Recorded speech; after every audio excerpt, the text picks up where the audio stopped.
My guest on this edition of State Affairs is a philosopher musician.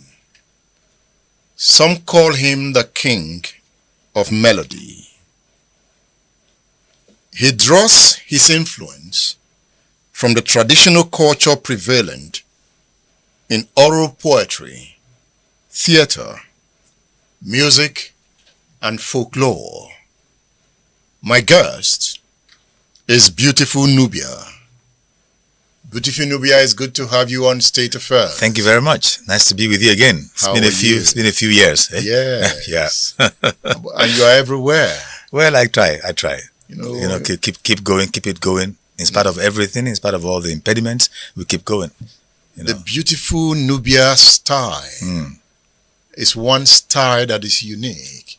Thank you. And beautiful Nubia will not change his style. Well, I refuse to. Well, it's not just that. It's also, you have to think about how this came about, this music came about. When you have a gift, and it's not just about you. It's not as if you woke up and said, I want to be a musician today. No. You have a gift. It's given to you kindly. At the age of 9, you know you can write these songs. And these songs keep coming to you. These ideas keep coming to you. So you start to realize, okay, I have to use this not just for my own enrichment. I have to use it for the enrichment of my people, to sensitize my people, to embolden my people, to lift my people, to lift all my listeners, not just to entertain them, to do more than that for them. And so you have to take it serious, and you have to stay in that. You don't start to jump about and dilute it. You have to stay with it. And you pay for it. And I've always told people, you pay for it. You're going to have to pay for it. If you choose to do things in a particular way, if you're not going to dance to the tune of the market, you will pay for it. So it might be a bit difficult. But we're finding our way, we're finding our way, and it's been good. So when you say dance to the tune of the market, what are you talking about? Well, when it comes to music, for example, there's pop music. There's whatever is current. What do people want to hear? People want to hear this. People want to dance. People want to have a good time. Now, if you're constantly thinking about that, then if you're that kind of artist, there are different kinds of artists. And people always want me to condemn those who do dance music or pop music. And I said, no. There's a purpose for every kind of music, and they are right to do what they do. I don't do that. I do something else. I'm not saying what I'm doing is superior to theirs. No. It's just that what I do is different from that. And so there's something that, let's say this is a market. There's a tune that everybody wants to hear. It's that everybody's playing it. Every artist thinks for him to make a living or to make a headway, he has to go with that direction. But there are people like me who will say, well, I've got a message for the people. I've got this message for the people, and I'm going to keep pushing it. It might not be a popular message that you want, but I'm going to keep pushing it because it is necessary, because the people need it. You said if you insist on a particular style, like you have done, you pay a price. Yeah, you pay a price because you are not going to always be accepted. You're not always going to get the bookings. You're not going to make that money. You're not going to get the endorsements. So, and that is the thing, because if your message is, I still remember when I first came out. I've told you this before on your show years ago. When I first came out and I had my demo, and I went to Sony Music at that time, and the lovely gentleman was the AR manager at the time, Mr. Laulekins. And he said to me, and he said it very nicely, because I went there, I was a vet doctor with my briefcase. And he said, you're a vet doctor. I'll advise you, maybe you should stay with veterinary medicine, because the music you are trying to play is too serious. And our people do not like music that has too much of or too many words, and if it's too serious, if it's too topical. See, they want to dance. They want to have a good time. So if you're going to play gospel or juju or Fuji, party music of any type, then you'll be fine. But the kind of music you're trying to play with lots of words, in my journey through the world over, it's going to be a hard road. And he said it. And at the time, I wasn't too happy. But, I've come to accept it, that it was right. It's going to be a hard road, and you embrace that road because that is your road, and you're going to go with it. And we've tried over the years to try and get sponsorship, to get more support. It's always been difficult. But the hard road can be compared to the narrow road. Yes. It leads to redemption. It leads to joy. It leads to peace of mind. It leads to huge contentment. And that is so important for a person to wake up the way I wake up every day. And I say this at my shows to all my audience. I wake up every day and I have peace in my soul. I'm always happy. I am doing what I've always wanted to do. I am doing what I feel I should be doing. See, I'm matching my purpose. See, I have not gone away from that path. That path has been there, and I have not corrupted it. I have stayed on that path. And it doesn't matter what price I've had to pay for it. I'm enjoying it. I am a contented man. When you write your songs, what do you want to achieve with any song? The way I write songs, that's a big question, because the way I write songs, it's not like I sit down, let me write a song down. No. Songs usually come to me in many ways. There's one way where I'm just walking or I'm sitting down and something just comes. The old song, the lyrics, the music. I'll give you an example. 7 Lives, which is probably our most popular song. The one that goes, in my journey through the world, over land and over sea. You know, people know it. 7 jumps, 7 wriggles. That song came to me in 1989. I was 21 years old. I was a student at the University of Ibadan. And I was walking from my hall, Melambi Hall, to the gate of UI. I was just going for my habitual leisurely walk. You know, it was just... And then it was a beautiful evening, quiet evening. And then this song just came to me. Words, melody, everything. And I ran to my room and I wrote it down. And I've not changed a word in that song since that day. So that's magic, the magic of songwriting. Do you know how many lives that song has blessed? Millions and millions of people. Today, young people all over this country, all over the world, even though they listen to what they call pop, hip-hop, or Afro beats, they still listen to that music. They listen to my music. And if you ask them, they will say, 7 Lives. There's no day I don't listen. It's my song of empowerment. It's my song of inspiration. And I wrote that in one day, one moment of inspiration. So that happens sometimes. Sometimes I get a melody. I don't get the words. Then I have to now go and sit down and write. And then I have to think, what do I want to write about? I don't want to write anything that would debase people. I don't want to write anything that would corrupt people. I want to lift my people. I want to educate my people. After you listen to this song, you should be a better person. You should be a more refined person. That's what I want. That's my aim. That my music is like a school. It must teach people. It must make people feel better. It must make them seek for more on the positive path. And if I don't do that, then it feels like I'm just wasting my time. So you accept the name musical philosopher? Well, it's one of the things that people call me. People call me... I feel like there's a lot of flattery in there. I mean, on my website, we've quoted it because people have called me that for a long time. They say, oh, he's a music prophet, he's a music philosopher. I say, yeah, well, thank you very much. But I'm just doing what I think. I don't want to say sent to do because that sounds too much but it's what I've always felt I need to do with music. Because when I set out as a kid writing songs, I always said, I cannot do this just for entertainment. I have to do it for more, to improve people's lives. So what was it with that young boy of 9 who was writing lyrics? What was it about him? Well, I told you get a gift and you're just lucky. And I always feel blessed. I feel blessed that I got this gift. My father loved music and he used to sing. He had a nice, rich tenor. And he owned a music store in Ibadan at Okebola. It was called Sounds of Joy, which is the title of my biography. And Sounds of Joy, we sold records from all over the world. My father loved music. My mother, she was the singer.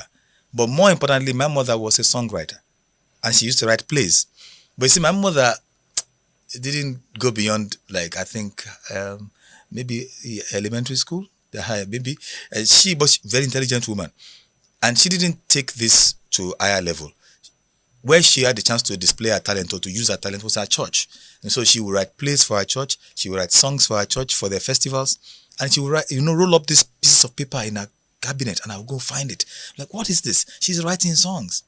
But I write songs too. And I don't write mine down. Because I knew then that I was already composing songs. But I wasn't writing them down because I didn't know what to do with them. But then I now saw, she's writing them down, which means I can write my songs down. So I took a book. From that, I'm a songwriter now. So I started writing number 1. Started writing my songs down. And I've written hundreds of songs. We've not over, thousands maybe. I've written a lot of songs since then. And but I just thought it was a great gift to have. But it's age of 13 that I started thinking, I'm going to be a musician. That was when I actually started thinking, I'm going to be a musician. And I still have a diary I wrote in that year when I said, when I grew up, I want to become a musician, a writer, and a scientist of some sort. And that's what I wrote in my book. And that's, I've been on that journey since then. You are a dreamer. Thank you. What does it take to dream? Well, many people look at when you say you're a dreamer, they think it's somebody who doesn't have an anchor, who doesn't, and that's the key thing.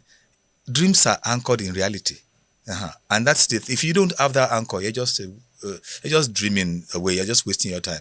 My dreams were already anchored in reality from the outset. That can we use music? Can we use literature? Can we use any other thing that we do to actually create change in this environment? Somehow, at the age of 13, I knew that our society was going to be in this mess. I knew it. But I knew that education was going to be key for our people. Not just education in schools, but education through the arts, through the mass media. If you want people to engage in the democratic process, if you want people to engage in nation building, you have to educate them about their roles, the role of the individual in the community, in building a nation. See, we haven't done that very well. So when we blame our leaders, and when we blame these people are a product of the environment as well. So when we keep the root cause of the problem is that the average one of us, and I don't want to the average one of us is not really well tutored in what it means to be part of a community, in building a nation. But I realized that as a child, somehow.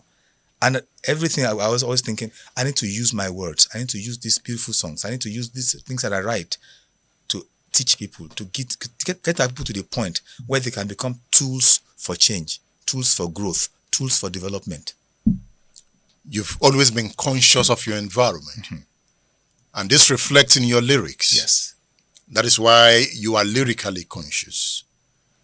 Has your music, has your lyrics positively advanced the cause of society? I believe so, totally. The only evidence I have of that is the people who listen to our music. They do listen to our music. Many people don't know that. Some people will be like, this man, who listens to him? Or millions and millions of people, not just in Nigeria, all over the world, listen to our music. All over the world. But the physical evidence is when you come to our shows. We had a show just a few days ago, and you see all the people there. People think, who comes to a beautiful Nubia show? It must be old people. No, it's young people. The average age at my show will be between 18 and 25. You'll be surprised. And there's lots of them, hundreds of them. They come to our shows in Lagos, Ibadan, anywhere I go. People, and they come and they are listening to us. So I do know that these lyrics are touching people. For them, this is life. This is important. It's not just, this is a teacher. This is a truth teller. This is a guide. And I know sometimes it makes me feel a little bit, you're putting me too much on a pedestal, But there's nothing I can do about it. If you're the one who's speaking the words, people are going to put you on that pedestal anyway. So, but I can see how much this music is changing lives. And we get to hear back from people through email, through letters, through what, at the individual level, how this is improving their lives. And once people can learn these lessons at the individual level, how to be a better individual, a better contributor to society, then society grows. And I believe very strongly that when things turn around for good in this country, a tiny bit will be said about beautiful Nubia music, doing something. It did something. Are you revolutionary? In terms of not following the tune of the market, yes. In terms of using music to try to influence lives, positively. That's it. That's what it is. Because you're not just using music. You're not just saying what do people want to hear. Let me just sing what they want to hear, which is the easiest thing. It's not easy to make any music. Any music is difficult to make, but it's the easier option. If you say, if you listen to radio now all over Nigeria, what's popular? This is it. Let me just key into it. I can make any song like that. That's the easy path. The other one is to say, I'm going to do what I think people need to listen to. Not what they are already listening to, what I think they should listen to. That's a harder way to go. That is revolutionary. Before we came into the studio, I've been listening to your song. I just wanted to refresh myself. I wanted to entertain myself with the lyrics and the sounds of beautiful Nubia before we come into the studio. I wasn't relaxing at the end of the day. I just kept writing. Your songs are mentally refreshing. At different times, I would pause and say, what's this saying? I kept thinking, and I began to dream. Your music makes me dream. And I anchor that dream on the realities of society. Now, these realities of society, sometimes some persons would say, this society will not fly. That the indicators are there. Poverty is rising. Violence is rising. Beautiful Nubia is singing. Yet, we don't see the changes. We don't see the changes. But you still believe society is redeemable. Totally. Where do you get that belief from? History. History tells us. Many of our people do not read history. They do not listen to the wisdom of the past. If you are somebody who listens to elders, somebody who has studied the past through oral histories, through written history, you know that everything that we're going through has happened before. In other places, even here before, it's happened here before. It wasn't in Nigeria then, but it's happened in communities here before. It's happened in other places, in huge kingdoms. If you read history, you just understand human nature. You understand how human beings have always tried to create communities, to create progressive societies. And now there can be a challenge there. And you can dissolve into debauchery, into this kind of retarded governance systems or whatever. But eventually, you will find a way. A generation will come that will start to get everything right again. Not your generation? The ones I'm talking to. The ones you're talking to. And that is why my job is to keep doing what I'm doing, to keep writing what I am writing, to keep saying what I'm saying, to keep documenting, not just singing the songs, documenting them, making them accessible. Because those who will create the change, they will use this as tools. In actual fact, there are songs I've written. People will say, you are talking about a revolution. I say, the songs for your revolution, I've already written them. I've already recorded them. The revolution is not here yet. But I've written the songs for the revolution. So that even the songs that are celebrating the victory of the revolution, I've written them. I feel you are underrated. Well, people say that. People say it. And but I like to think more like underappreciated, maybe. Okay, underappreciated. Mm-hmm. You see, you just think he's a musician. He's far more than that. Let me introduce you to his works. This is his latest book,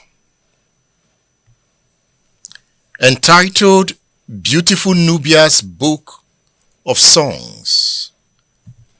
Mind you, his name is Segun Akinlolu. You can add doctor if you want. If you opened this book, you would encounter the power of words. These are his songs.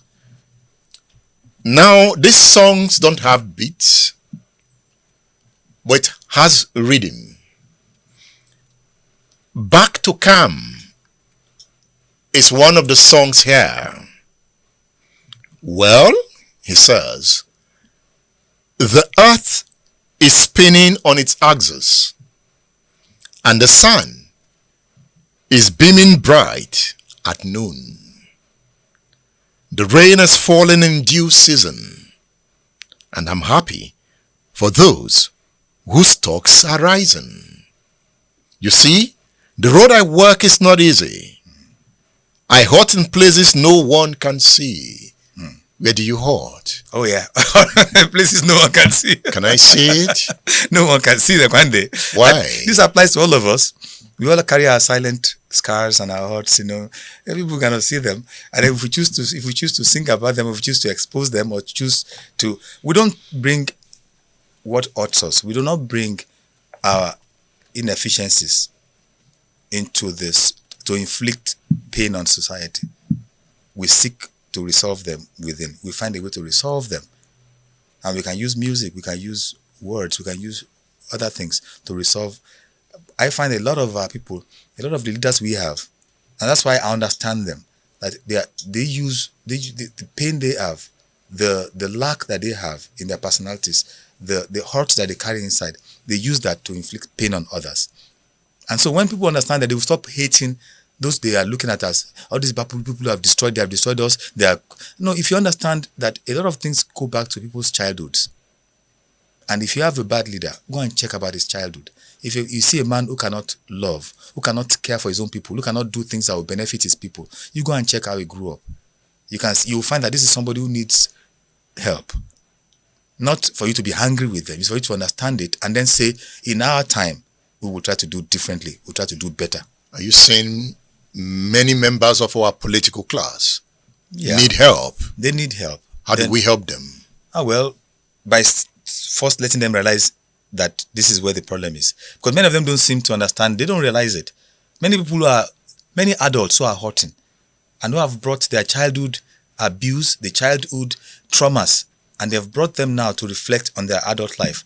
And you see it everywhere. You see it in schools, you see it in business, you see it in music, you see it in sports, you see it in all kinds of industries. Any industry you can think about, you see that. In politics, you will see it. In governance in Nigeria, you will see it. People whose early childhood was actually spoilt by certain experiences that many of them have buried. And that's why when they've grown up now, you see them, they're not capable of loving people, of caring for people, of doing things that will benefit their society. Because you ask yourself, if somebody is in this position of power, why should he be happy to see people suffering like this? But you see, if something is wrong somewhere, something was wrong in their upbringing. Those who have been brought up well, those who have been fed love from early childhood, they will do better things for their societies. So we need to understand these people. We need to understand and then tell ourselves, not to judge them, not to castigate them, but tell ourselves that we should learn to do better, that we should raise our children properly now, because these are going to be the leaders of tomorrow. If you feed them love, if you teach them all the right principles of truth and hard work and honesty and humility and courage and perseverance and contentment, if you teach our children that, we create a generation that is thinking like that, this country will be... That's why I believe this country is going to change. Things are going to change. All over Africa, we're going to see change. It seems like a dream now, but yeah, we talked about dreams already. Dreams do come true. And sometimes when people say things, you say, I remember one story I read about the cell phone, and somebody was talking a few years ago and said, it's impossible that somebody will carry a phone in his pocket and be able to talk to somebody. That's what people who had the dream said, but it's going to happen. It's going to happen a few years from now. Oh, you're going to be able to see somebody on your cell phone and be able to talk to them. Impossible. That's totally impossible. Now we're saying, some people are saying they want to go and live on Mars, and some people are saying it's not possible. Who says? Some people are saying they're going to start flying cars in the air. Some people are saying, no, it's not possible. I've learned not to say anything. I've learned, but I also believe, since we believe that technological advances are possible, the same way, people changing themselves is very possible. Societies changing, that's very possible too. Looking at your thesis, I want to ask, how come it's those with disturbed childhood that now gain power in your country? Because they need to have power. They need to have it. They need to be able to lord it over others. They need to be able to inflict the pain on. They need something to fill them up. There's a void you're trying to fill. So how come those with beautiful childhood cannot compete with them? Because they are usually very peaceful and very giving and very generous and very community oriented. They're always thinking, everything peaceful. And that's always, and then you find that the elements in society who have been poorly raised are the ones who go towards power. They're the ones who go towards money as a tool. My grandmother told me as a child, money must work for you. You do not work for money. I was only 7 when she was telling me this. She was already in her 70s or early. And she said, you must be the boss of money.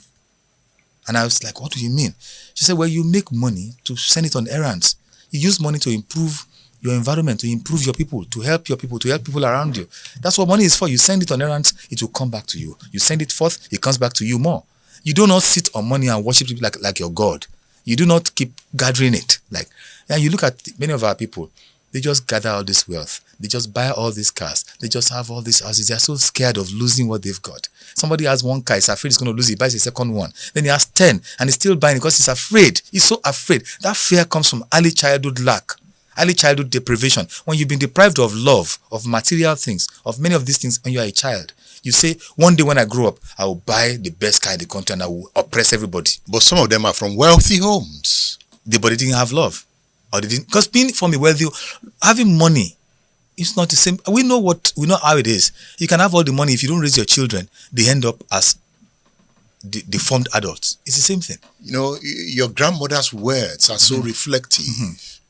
You know, that is so deep. And my grandmother wasn't a rich woman, but she had been a businesswoman who had made money before. So I think she understood. But when she would tell you that, now imagine if every child was told that we don't just make money to worship it. We don't just make it to keep it in an account and say, I'm a millionaire, I'm a billionaire. No, we use money to do things. You know, your grandmother's idea can be a guiding light for society.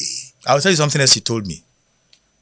You are only as rich as the poorest person in your community.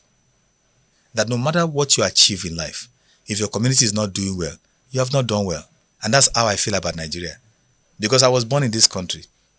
And I've been around the world, I've lived in other places. But I keep thinking, I was born here for a reason.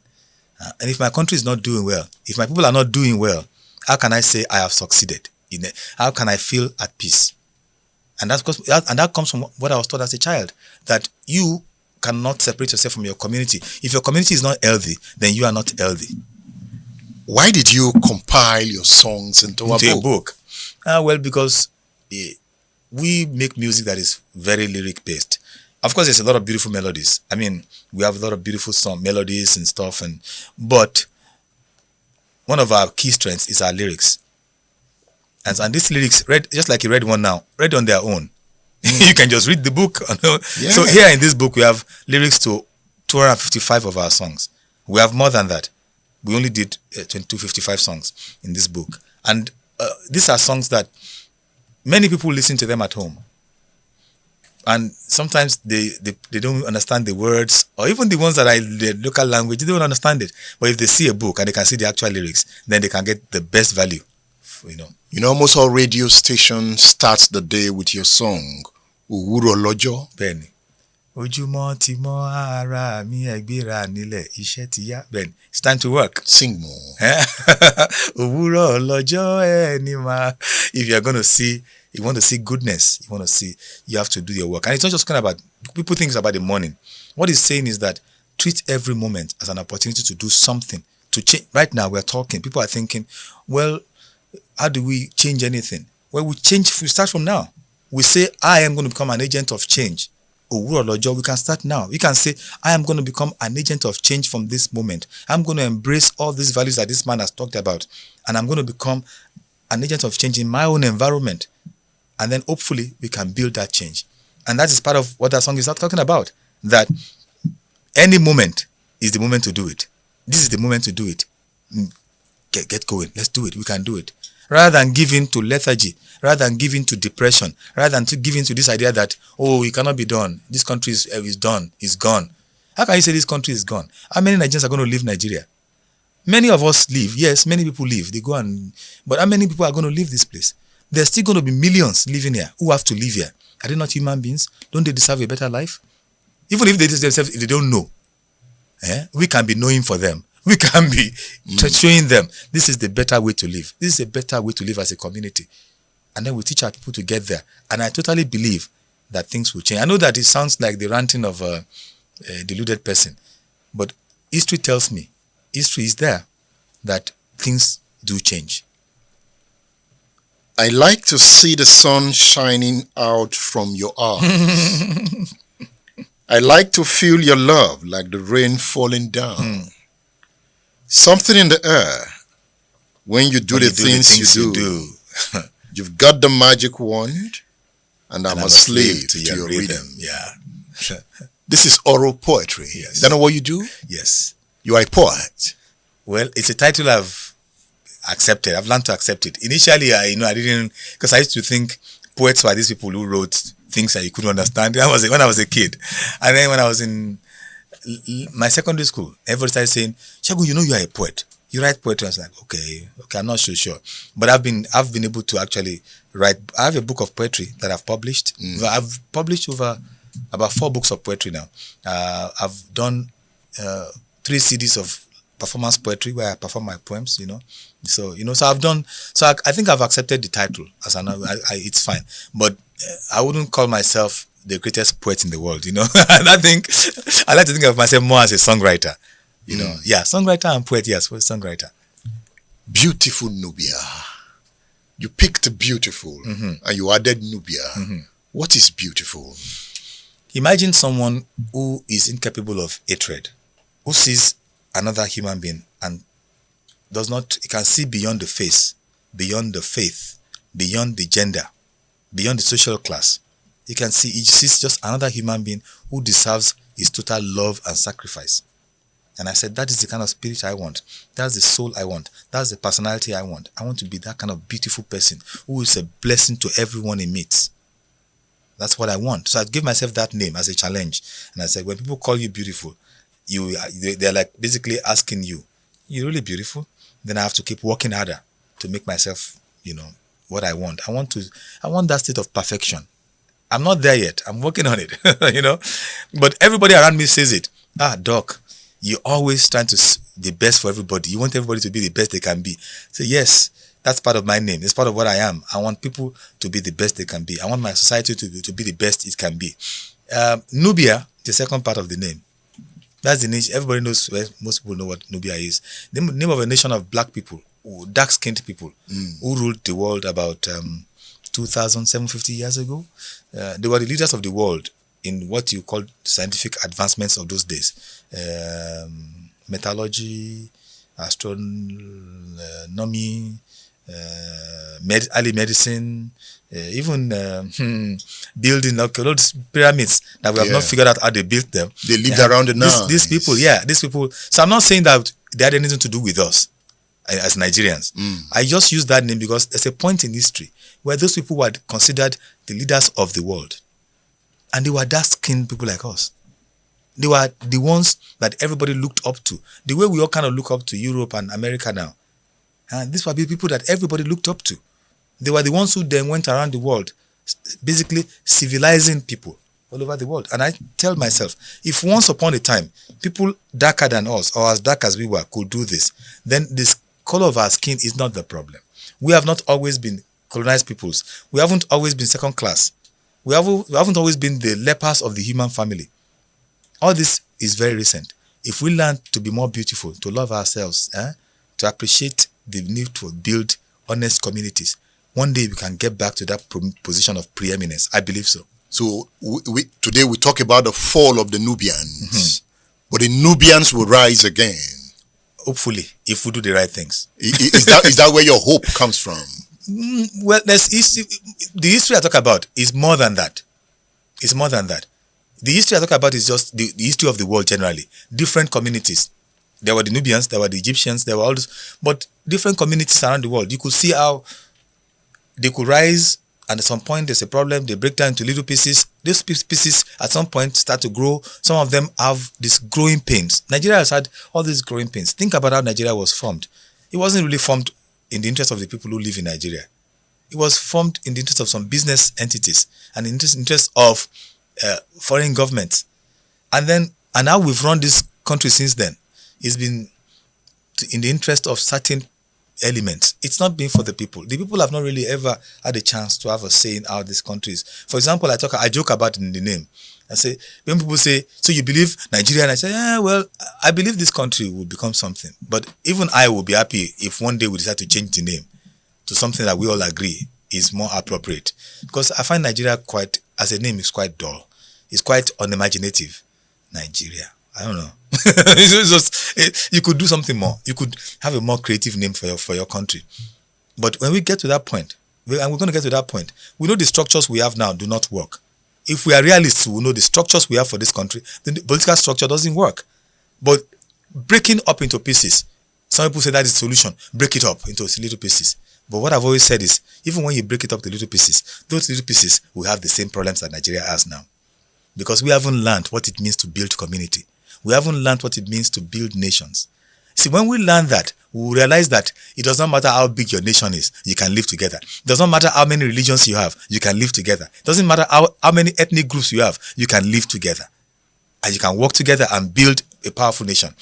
But until you learn that, until you learn those lessons of nation building, until most of our people learn it, we are still just going around in circles. You talked about a state of perfection. Beautiful Nubia wants to rise to that consciousness of perfection. What does it take to get to that level? How do you live day by day? A lot of self-denial, not in terms of like the way my mother used to do her own. My mother used to fast a lot. She was all those serious Christians, who used to fast like 21 days, not eat. That's one level of self-denial. But that's what I'm talking about. When I say self-denial is understanding that there are things that you mustn't do. There are things you must do, but there are certain things that you mustn't do. Even though they might give you personal pleasure, but you mustn't do them because they corrupt to society. So if you live your life in a way that you want to be a blessing to your society, then that's how we start. That's how we build it. And I mentioned earlier on the values that I have documented for myself, and I share with any forum that I go to. I tell people honesty, truth, and there are different things, right? The truth, honesty of purpose in everything we do. We are here. Are we trying to make money? I mean, we have your show. Are we just trying to make money? Or are we trying to push ideas at people? If we push ideas at people, can we make money as something that comes off that? Same thing with my music. My first thinking is not, how do I make money with this music? No, it's I want to make this music. But I need to make money from that music though, because I need to live. I need to have money to keep this work going. So my purpose is always honest. My purpose is always about doing something good for the people. But of course, I want to make money on the side because I need money to keep going. Honesty of purpose, the courage to say the right things, to say things honestly, and not be afraid of. And our people do not say the truth to themselves. Our people are such weaklings, and we need to change it. Courage to take a chance. When I talk to young people, courage to follow your dreams. I want to do this. Everybody says you can't do it. You need that courage. These are very important values that every one of us must embrace. And humility. Everybody in this country, you go on social media now, all the kids know everything. They know everything. There's a song in that book about that. You only know of 2 things. You don't know as much as the person who knows 12. So why are you making all this noise? That's what the song talks about, So it's like in parables. But so there are those you talk to young people. Oh, they say, what do you people know? We know everything. We need to have humility to understand that everything that we're talking about now, if you read history, if you listen to oral histories, even just our elders, you will learn a lot for how we can fix society.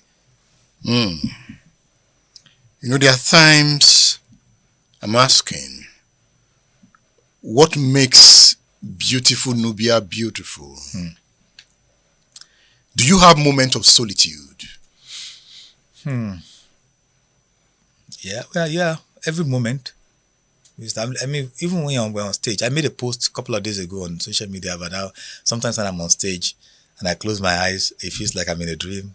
And then I open my eyes and the audience is there and they're singing with me and it still feels like a dream.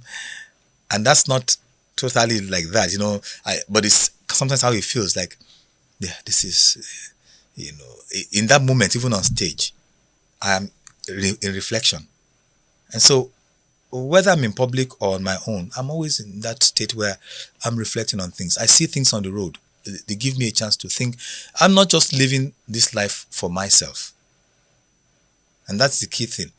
I feel like, because I was raised to think that a person can live for himself or he can live for himself for his community. There are different things. You can live for yourself for your community, which means you are part of a community and that community's pain is your pain.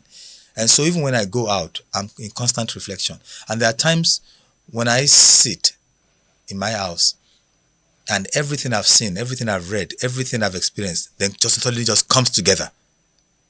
And everything comes in there and it's all in your head. And in those moments, that's when magic happens. The songs start coming. Sometimes I used to call them depression. I'll say, I was depressed and I wrote this song. And I've learned not to call it depression anymore. It's not depression. I understand it's the process. It's when you've been thinking, you've been reflecting, you've been taking in things.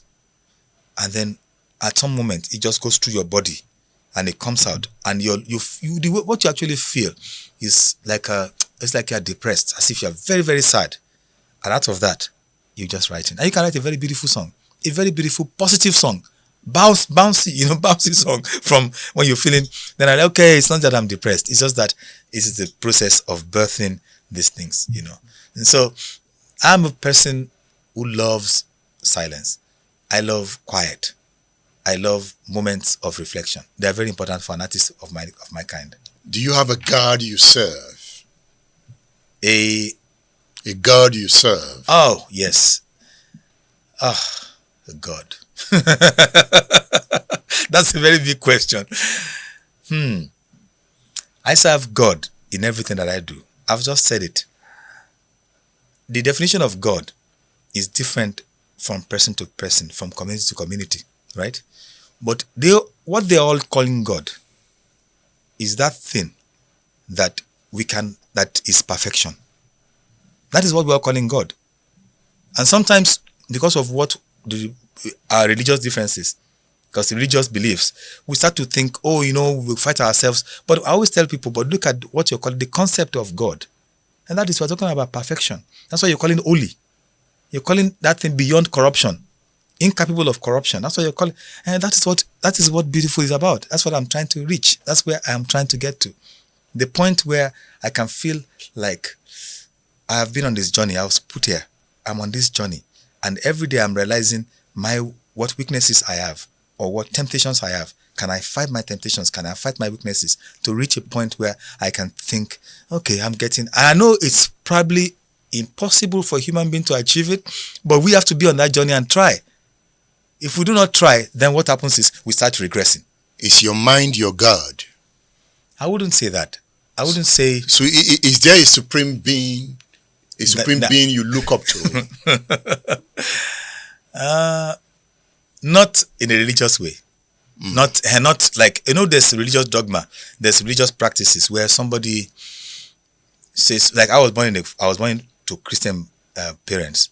My grandmother's family, they were actually Ibadan people. Eshu, they were followers of the Eshu deity. My father's people, Medeife, they are followers of Oluorogbo. In actual fact, they are the priests up to now of the Oluorogbo deity, divinity. So that's where my parents came from, right? And then my grandmother, the one I was talking about, she was a Muslim, serious Muslim, And then, but somehow, my mother, our daughter, became a Christian, serious Christian too. My father became a Christian, and so I was brought up in the Christian faith. Like we grew up in, and you go to church, and they will teach you. You learn to understand the concept of God through the Christian dogma or the doctrine of your church. Now, if you're a Muslim, and this is how you learn it too. If you are a traditional, you believe in any of the traditional deities, you have that too. So, for me, I don't practice any religion. I wrote it in my book. My fans know it. I always say I don't subscribe to any organized religion, and that's the key word, organized. I don't subscribe to any organized religion. I accept every one of them. I understand them. I've told you my background, the people I came through. I will not judge my ancestors.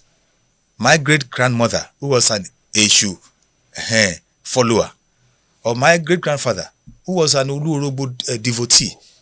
This is what they believed, and they believed strongly in it. My grandmother was a top like Muslim. She believed in Islamic faith. And I loved that woman. And she taught me a lot.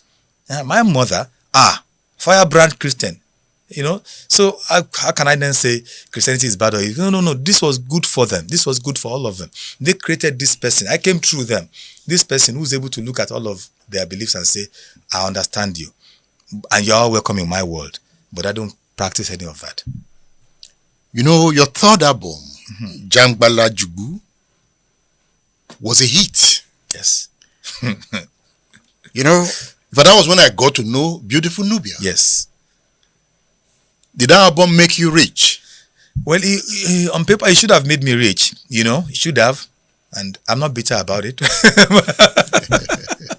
I've been told by some people that if I'd had an album like that in other countries, that would have made me for life. They say that would have made you for life. That kind of album in the US, in Canada, in the UK, that would be for life. You're made. Every other thing will just be coming off that. They'll be using your music for movie soundtracks. They'll be playing your music in malls, at events. You'll be making money from everything for life. There are artists that I'm sure you know them, who have only one hit, and they've lived off that hit for like 30, 40 years. That it is in many movies. It's in, they do anything like public event, they're playing that music. He's getting his royalties from everything like that. Don't get anything like that. They've used my music in movies in this country. They don't pay you. Up to today, they still write us to use our music. I still got an email yesterday. The person is probably listening to this now, watching us now, asking, and they always say they don't have the budget. They've had the budget to hire cameras and do their movie, but they never have the budget to pay for the music. And many of them have used our music without authorization, without paying us anything. And you're not suing them. The person you are going to sue, you have to look at them first before you start. I mean, there's a popular musician who took 7 lives, my music. In my journey through that song. Da da da da da da. That's the own song. He took the melody of that song, took the old melody, and turned it to a gospel song, and it became a popular gospel song.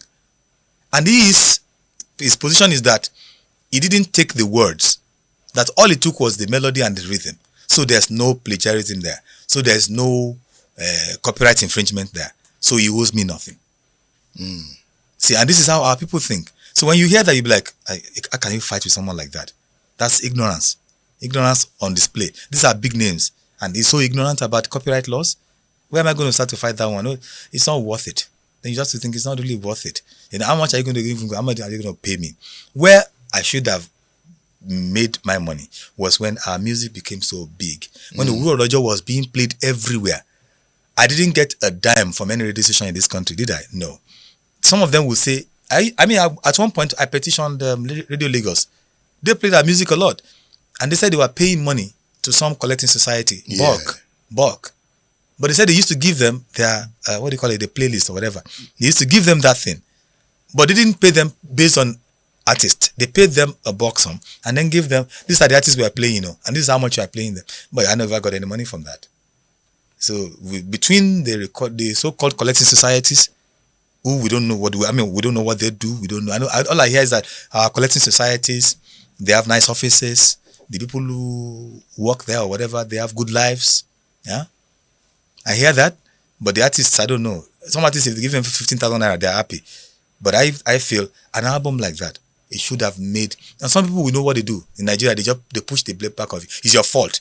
You didn't market it properly. What marketing did you need? This album was huge. In 2004, Jambadi was the biggest album in this country. Yeah, Beautiful Nubia was everywhere. And I'll tell you something else. When we started, nobody would take that album from us to sell it. We had to start selling it ourselves. For you to know how the industry creates brick walls against the people they don't want. I don't know who the they is. I'm just using that as a But when it seems an industry does not want something, it breaks a bill. We couldn't find anyone to sell this music. In actual fact, one of the people that used to do it for us was Shemishu Dimun, the actor and radio TV personality. He would say, your music is so popular, people want to buy it too. And I use it on my program. I was just taking some copies and selling he started selling on his radio show. And that's how we started selling this album. And then we started cutting the CDs and selling. So on our own, we sold over 1 million copies of that album by 2006 on our own. The day we said we have sold 1 millionth copy, my brother said, and where is the money? I said, I don't know. Because as we were selling it, the money was going out the door for something else. Because we were also trying to do shows. Our music was so popular, and yet we had no booking. I had no booking. Anybody can say, if you have the most popular album in the country for maybe 2 years, and we had no booking. Why? I do not know. We were not invited to anything. We had to keep going out. We were writing companies. We were doing everything to get sponsorship to do shows. We got nothing. So I started to do my own shows, which is where it is a blessing for me now, because we've been doing it for a long time now. I still do my own shows. Many artists in this country cannot do it. Yeah. So I started putting up my own shows, and we lost a lot of money. In this Ibadan, we went and booked Dirovans. That time, Dirovans was a big hotel. It could seat, I think, 1,000 people maybe. We got maybe 50 people. We lost. Oh, yeah, so on that tour, in Lagos, Abeokuta, Ibadan, Ilef, we lost a lot of money.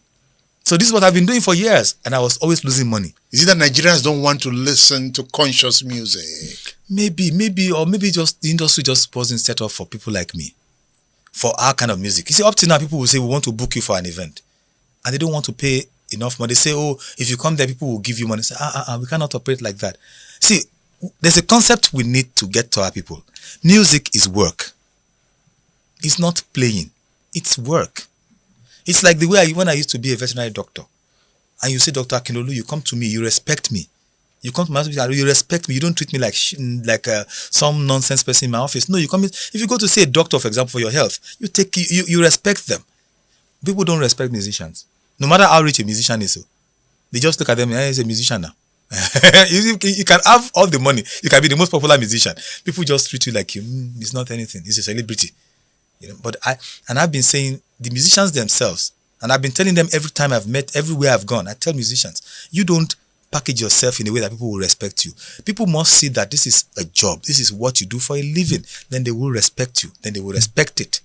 You established your music label in Neo Banker, a musical production marketing company. Yes. Why did you do that? Well, it goes back to what we were talking about, because I had no one to produce my music for me. I told you about 1994. Then 1993, when I did my demo. 1994, I was going to Sony Music, Premier Music. I think they were at Polygram then, I'm not sure. But and I was going around to all these recording companies for them to take me on. And what they always told me was that you have nice songs, but your songs are not commercial. They will not sell in this country. But Fela did songs. Those songs were not commercial. Well, I don't think. I think for many of them, what I was trying to do, maybe if I had tried to do Afrobeat like Fela, they would have said, okay, at least there's a genre that people have already accepted. But because I was doing something that was different, that wasn't, so they didn't give us any opportunity. You define your music as folk and roots music. I just give it that name because I can't really, we don't have a name for it. So I just said, well, it's built from a base of folk rhythms. Not just from Yoruba land, from all over the world, from all over Africa, around the world. Basically, these rhythms are universal rhythms. They are deeply rooted here in Yoruba land and Africa, but they're universal rhythms. And then I take those rhythms, on top of them, I've put a lot of traditional wisdom. Roots. That's what I mean by roots, traditional wisdom. So a lot of, if what you're calling poetry in that book, a lot of it is the way our people used to speak, the way our ancestors would give out wisdom. And I've tried to adopt that in writing my lyrics. So that's why I said it's folk and roots music. And many young people now say, I'm following your footsteps, so I'm a folk and roots musician too. I said, okay, fantastic. I mean, I didn't come up with that. There's always been folk music. There's always been roots music. I just thought, well, my music seems to have, but my music is also, it's got elements of other things. So you can, iLife, whatever, you can find out. You got some elements of reggae. Yeah, everything is in there. Are you a Rastafarian? Nope. In fact, when you say elements of reggae, what I tell people is that my music reflects the roots of all these genres of music. So we don't play reggae. We don't try to play reggae. When you hear any song of ours that sounds like reggae, it's because the rhythms that formed reggae are there. But some would say you look like a Rastafarian. No, I look like Peter Tosh. Peter Tosh was trying to look like an African. He was an African? Yes. He was trying to look like a traditional African of the past. So, is this how traditional Africans of the past Yes, many looked? of them. Especially the ones who are like in positions of like spiritual people, or people who are, some people are just born like that, right? And then there are people who are like in positions of, who are like spiritual leaders, and they would adopt this kind of, and then there are just people who didn't have the means. If you don't have the means to take care of your hair, it will end up like this. So what happened to you? Did you have the means? Well, my great-grandfather actually was a Dada. Okay. On my father's side, they always had the same thing too. And so, as a child, I knew something was off with my hair. I always knew it. You couldn't tame my hair. And my mother said, later though, after I'd let my hair go. So, because over the years, I just will comb this hair. I'll take it to let them cut my hair for me. It will never stay in one style. Moppy and clump. If I stayed at home for a weekend and I didn't comb my hair, it will form locks, just like quickly, within 48 hours. So I said, the day I become a full-time artist, I'm going to give this hair fundamental hair rights. It's only just to live, be free. And that's what I've done. I just let it be free. Now I trim it because I don't want it to be longer than this. Okay. It bothers so I trim it. But other than that, I don't do anything to my hair. Nothing special. I don't twist it. I don't do anything to it. So it's been on its own now since 2000, I think. It's very happy now. and I'm very happy. So we have peace. We have peace. In one now. of your video, I saw you on low court. I was like, this beautiful Nubia. Yes, I used to have up till 2000. That I used to cut my hair and everything because I was still working as a vet then. Yeah. So you worked as a veterinary doctor for about 8 years. Yes. So why did you stop working as a vet doctor? Because this was always my destination. This was where I was going. Right from, I told you, from the age of 13, I realized my songwriting talent at 9, yes. But from about 13, I made up my mind I was going to become a musician, and it was going to be my number one. Writing competes very much with it. And I always knew if I couldn't make music, I would write. I was going to become a journalist. You know? Yeah, you went to school of journalism. Yes. So, you know, I was saying. So I thought I was a very popular student journalist when I was in UI. Very popular. You know, so I always thought, you know, if I cannot sing, I'm going to but music has always been the top. Then the science is just there, you know. So, and veterinary medicine was very useful to me. I learned a lot as a student of veterinary medicine. But when I also worked, that's what has given me a chance, which will take us back to Autobiography, my company now. It was veterinary medicine that gave me a chance to raise the money to set up on my own. Because I made good money as a vet doctor, but I was very good at saving my money because I knew where I was going. I knew this wasn't the end. I knew I had to do this music, and I could already see the indicators. Nobody's going to help you. Nobody's going to support you. Nobody's going to invest in this. So I was saving that money I made from veterinary medicine for 8 years. That's the money that I used to set up Autobiography, my own recording company. Are you still a vet doctor? Yeah, I'm still a vet doctor. Do you still practice in your own way? In my own way, yes. You did it. You do in your own way. Yes, in my own way.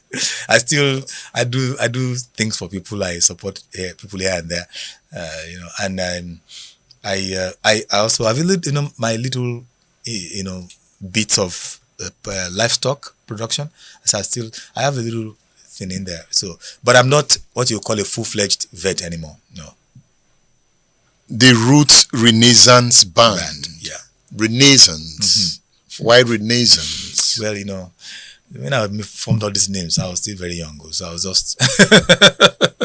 You see how big the name is? Roots Renaissance, you know. I was thinking, well, this band will play the music that will take us back to our roots. That's the whole idea. Music that will take us back to where we can start all over again. We need to change things. To change things, you can't just start. If something is wrong, you don't just try to fix the roof or the middle. We have to go back to the roots, to the foundation. And so that's the philosophy of my music. I'm trying to tell people we need to fix ourselves before we can fix the nation. We need to fix. So my band too, that's the name. We're taking us back to our roots where we can start the journey of reform. Your first album was 7 Lives.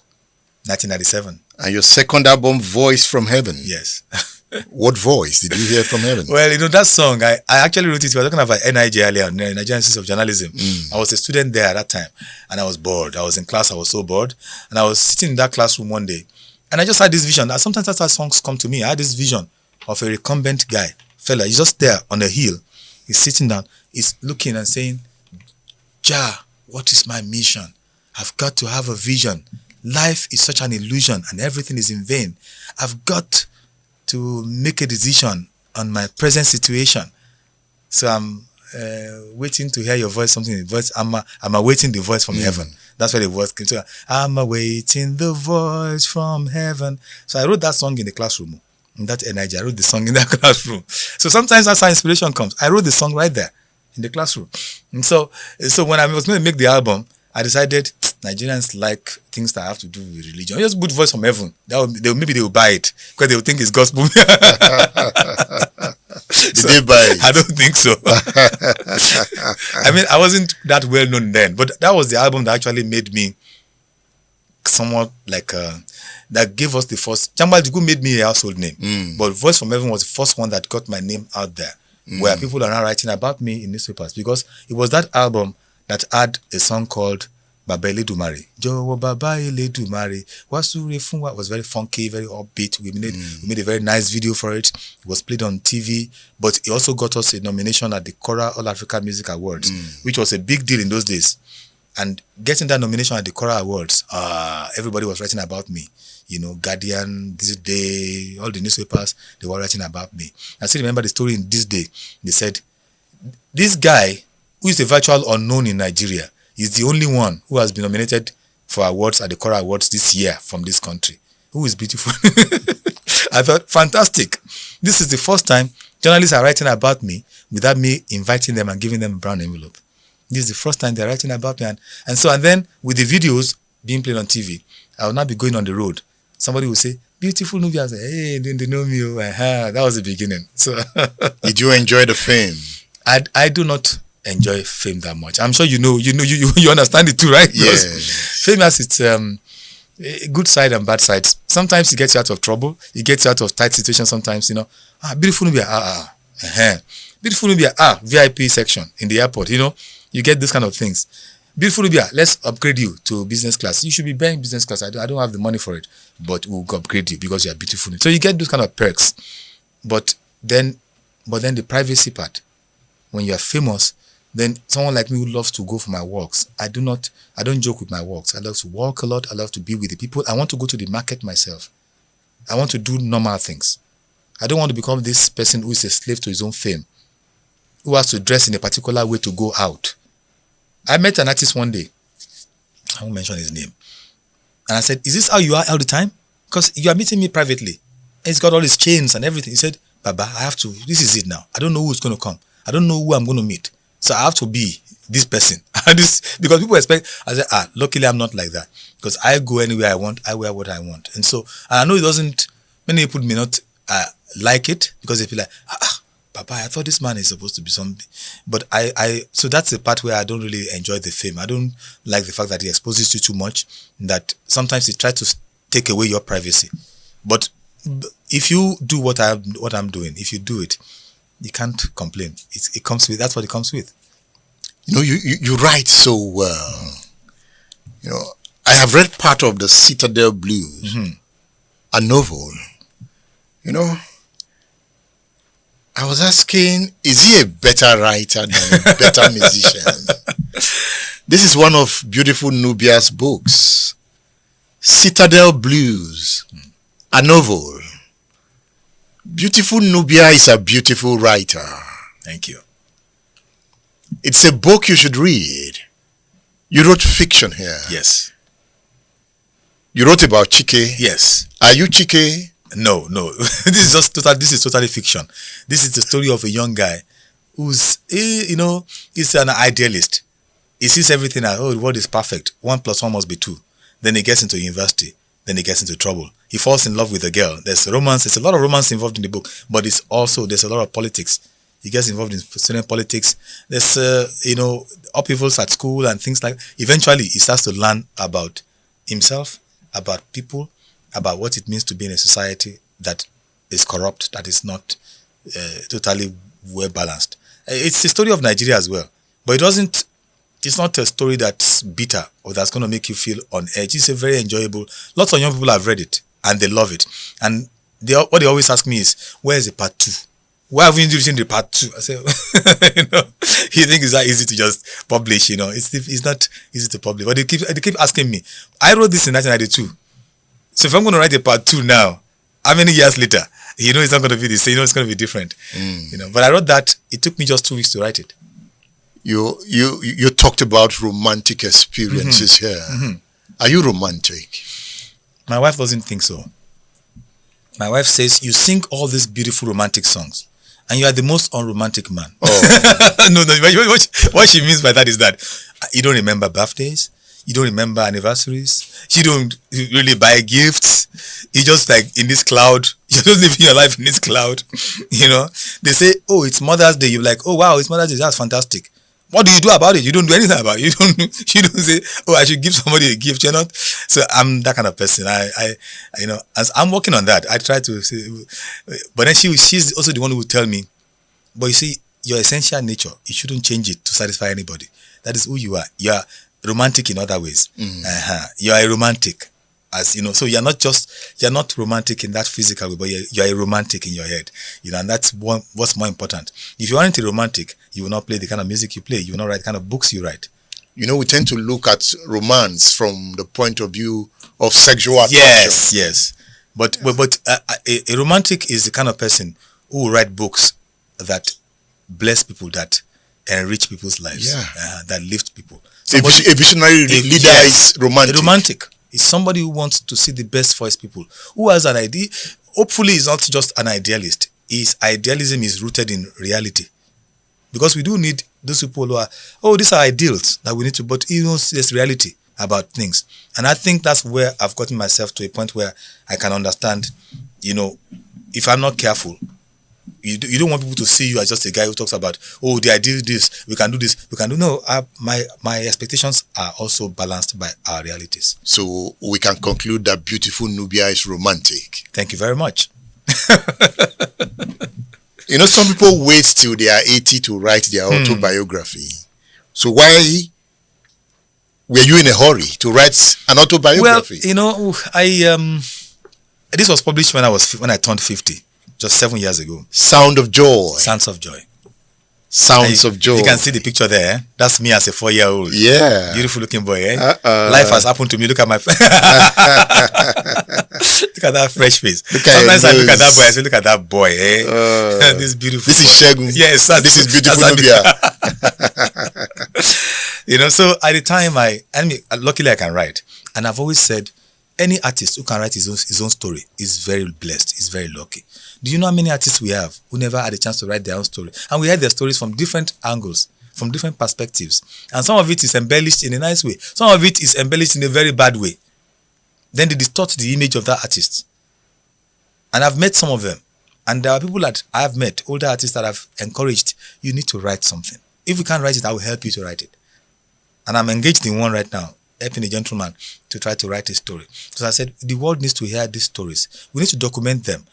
You may think you're not that important, but a generation is coming that will look at these books and find something about our times in them.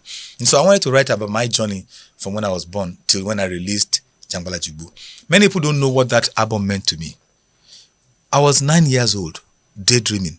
13, 14, 15, I'm dreaming. I'm going to do this album and it's going to shake this country. People are going to listen to it every day. They know, this is going to be the album. You have this dream, you're growing up. And I was in a hurry. In my 20s, I was in such hurry to get this album out. I had to wait till I was 34, I think, before I released Jangbala Jugbo. I was 34. But I knew it was going to be a hit. I knew that was the album. When we started recording the first song in the studio, I thought, I heard the sound. I said, this is the album. Discuss 7 Lives that we produced in 1997. It was okay. It was a good album. Voice from Heaven was good. But I knew that wasn't the sound I wanted. We were still using a lot of digital things. We'll go into the studio, we'll program, we'll bring people in to them, add a few things, guitar, saxophone. I wasn't using a band. But after Voice from Heaven, I put together my band in 1998, 1999. And then we started rehearsing. And I started telling them what I wanted. And I started playing guitar with them. And our sound just totally changed. And when we went to record Jangbala Jugbo, it was the full band in an analog studio, an old studio, Afro Research studio, very old studio. And you could hear the sound. I said, this is it. And so it was such an important. The day we finished recording Jangbala Jugbo in 2002, I had no dime. I'm not talking, no kobo left on my person.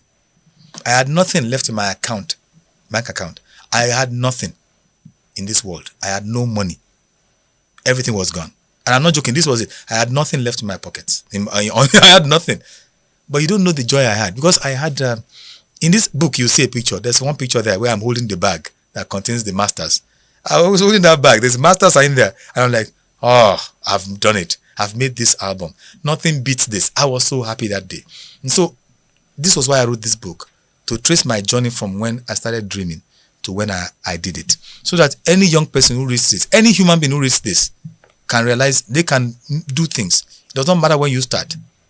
We can make things happen. We can dream and bring them to reality. It is possible. Sounds of Joy, an autobiography. Beautiful Nubia says you should read this. I have not read this. I will read this in preparation for the next interview with beautiful Nubia. I can't wait to read this. But because he writes so well, I already know what to expect. Sounds of Joy, by Segun Akinlolu is an autobiography. Read this book. You also write for children. Yes. Beautiful Nubia. I've written for children since forever. In the circle of the happy moon. Yeah. No, the titles you give your books, your titles are happy. You have happy titles. Sounds of joy. You know? Huh? In the circle of the happy moon. You know. Citadel Blues. You know. Yeah. You know? Look at this new one. Book of Songs. Yes. Your titles have rhythm. They come with beauty. Is that deliberate? It's deliberate. Because you have to, even with the songs, the titles of us, that's an art form on its own. It gives you pleasure when you have the right, you know, when you saw something like Back to Calm, that song you were talking about earlier. When you find a title that works, you're like, yes, I like this title. Word of Joy is How Do You Do? Word of Joy in brackets, Jangbala Jubu, the small people's anthem. Everybody's like, what's the small people's anthem? They keep looking for it. Then they'll say, is that song that goes Oro Aye Shoro? It doesn't even have... Can you sing it for us? Okay, we can do it. Yeah. Oro Aye Shoro, Oro Aye Shoro, Oro Aye Shoro, Oro Aye Male o, Oro Aye Male, kò má yé wa o. Àwọn kan lè jẹ, àwọn kan ò rí, àwọn kan ń wọṣọ àsìkò, àwọn kan sùn sábẹ́ gàdá, àwọn kan ń tolé jọ bí iṣu, àwọn kan ń jọba, àwọn kan ń ṣẹrú, àwọn kan ń ṣe bí Elédùmarè, ọmọdé òòjọ́ ń ṣaláìsí, àwọn kan ṣàyé dàwa máa lọ, àwọn kan ń ṣọdún, àwọn kan ń sunkún, àwọn kan ń wojú Elédùmarè, ènìyàn rere wọ́n yí pẹ́ lọ, ẹni burúkú wọ́n ń pẹ́ nílẹ̀ o, ọ̀rọ̀ ayé ṣòro. And it goes on like that. And then there's an English part that says, some people can't find a way, some people live by the day, some people have all the fun, when will it be our turn? That's the English part that's in there. And so then we call the song the Small People's Anthem, because basically this is what... So the anthem is the Jangbala Jubu? No, the anthem is the Oro Aye Shoro. That's the anthem. Yeah. That's the small person is just looking at the word like, and this word, you know, it's not fair. It's not fair. Some people have, some don't have, you know. Some people have all these things and the rest of us have to manage. So it's kind of like a reflection of a poor person. So when we put the titles like that, there's joy even in the title, and you think, I found the right title for this song. In the circle of the happy moon, baby squirrel has been waiting a long time for his moment in the cycle of the happy moon. No one is going to stop him. A book for children in the circle of the happy moon by Beautiful Nubia. Beautiful Nubia is also the author of the book Award Merchant Logbook. This is a collection of poems? Yes. And you know where that comes from. This is my logbook, the Watch Merchant's logbook. Because I am described on my social media everywhere, even on my website, as a sound bender. See, I don't want to be called just a musician. So I am a sound bender, rhythm rider, word merchant. And I came up with all these ideas when I was very young. I'm a word merchant, I'm going to trade in words. Sometimes for profit, but the profit is the renewal of my people's minds. So I'm in that market, a merchant of words.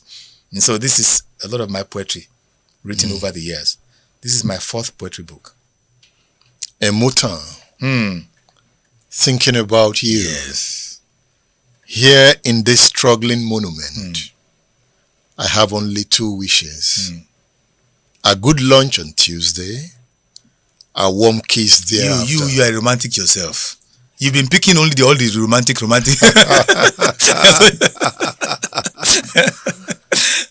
Where is Emutan? This was a hotel in Benin. And I was there. Actually, I was working for my vet company at the time, a company called the Animal Care. I was working for them, and they sent me to Benin because the manager there had been in an accident and was sidelined for a few months. So they said, well, you are going to go from Lagos and work there for a few months. And then they put me in this hotel. And, and I was in that hotel and I was just imagining, here I am waiting for my lover. And so I wrote a poem. It's not like real. It's not like, you come up with these ideas. Yeah. It's like a vision. A lot of my songs are like that. They are visions. You have a vision of something, you just write it. It's not really about me. Emotin. You wrote about a virgin. Page 83. For Amaka, maiden of virtue, after her fete of fecundity. Enugu, 1993. Yes. I was serving then. And Amaka was was my landlady's niece, I think. Beautiful young lady. And she invited me. Family invited me to it was like something like a party of celebrating your admission into adulthood, something like that. And all these young maidens were there dancing with their beads, beautiful, and they were dancing and I wrote that poem about it, just celebrating her, like, here she is, beautiful girl. We should discuss your work in an intellectual circle. That's why I said beautiful Nubia has not been looked into. He has so much he has given society. So look at the books you have written. look at the readings of your song. So lyrically conscious. I think I should organize a discussion on one of your books where you are there. Let's see beautiful Nubia in another light. Because he writes so well. Thank you very much. Well done. Thank you very much. I'm proud of you. Thank you. I'm proud of you. And I look forward to interviewing you on the sounds of joy. I want to dig deep into your life. Thank you very much. There are lessons to learn. We look forward to that. We'll do it. You're a prophet, right? Will they call me that? I don't put these labels on myself. People do all that stuff. I don't even know when they say prophet, what they mean. I don't know what they mean. Have you asked them? Yeah, we asked them. They say, because you tell the future. And I say, everybody can tell the future. If we can all read the past, we can tell the future. Because the past tells us everything that's happened before will happen again. When is the next Neo Banker Music Festival? November. Every year, it's usually in November. There was once we took it to December for some reason, but it's usually in November. And Neo Banker Music Festival is basically a chance for us to showcase young talent who are trying to do something similar to what we are doing. Taking traditional music or traditional rhythms and then, try to not maybe modernize it. Yeah. We don't really feature people who do pop music. That's not. So we showcase young artists like that. But we also like to celebrate legendary voices who may have been forgotten by society or who may have retired. So it's usually very nice. And the audience knows about it. They know that this is the one time that's not just about beautiful Nubia. It's about music and all the people who are making it. It seems you release albums every year. Not so. There were some years where I actually went an album, or sometimes even two. 2018 we did 2 albums. 2016 we did 3 albums. Yeah, but then some years we don't. I haven't had. My last album was 2023, so it's almost 2 years now. So. But this is the time for you to make money through streaming platforms. Well, you don't make money on streaming. And I'm sure you know that already. You don't make money from streaming. They can stream it all they want, millions and millions. The money that comes to the artist is very small. So the biggest platform for streaming is Spotify. Just like with the collecting societies I was talking about, the people who are making all the money are the people who own this. The man who started Spotify is a billionaire, right? They are the ones who make all this money. And many artists, bigger than me, I've talked about this. We don't make money from streaming. But the concept of streaming when it was first sold to us was that it would be like radio. It would be a chance for people to hear your music and then decide to go and download it, to buy downloads. But unfortunately, people don't buy downloads. They just stream. They can just stay in their homes and stream. And the streaming gives you 0.0000001 cent or something like that. And so it's really, really bad. But you are on the platforms. Oh yeah, I'm everywhere. Any platform that pays. I know you are digitally active. Well, we've always been there. I mean, I would tell people that my website has been there since 2004. It's never gone down one day. Even though now, it used to be very important in the past. Now, not many people go to websites anymore. People go, but it's still there. We still pay for it every year. We're on Facebook, we're on Instagram, we're on all our music is on every major platform. Apple Music, Spotify. Apple Music is the best. That's the one that pays us the most money. The rest, Spotify, they don't really pay you that well. Amazon Music, YouTube Music, it's all there. So I mean, we may not make as much money as we should, but I'm still thankful that we have these avenues, because I'm an independent artist, right? In the past, it was actually much harder for independent artists to do anything. But now at least we all have these avenues now. Anybody can just release an album and put it there. And I know people say, oh, it's bad for music, but I'm happy that at least we have a chance to put our music out there, and those who love it can go listen to it.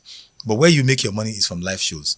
And this is an advice for many artists who maybe, because many of them complain to me, and I've been telling people, you need to play live. When you play live, you don't only sell the music, you will sell other things. Yeah, your concert are it's like a market. Market, yeah. You sell caps. You will sell mugs with your name on it. You sell your books. You sell, you sell anything. And that's how artists, even in America, in the UK, that's how they're all doing it. You have to play live. When you play live, your audience comes, they can buy things, they pay the admission fee. But if you just think you're going to make these millions from streaming and downloads, I don't think that's not happening for most artists in the world. Will you ever stop singing? No way. Even when you are 80? If I'm lucky to get there, my man, I'll be so happy. I don't know if I'll get there. I've always had that. I wish you to get there. But if I do get there, 80, I'll be singing more then. No? What are you talking about?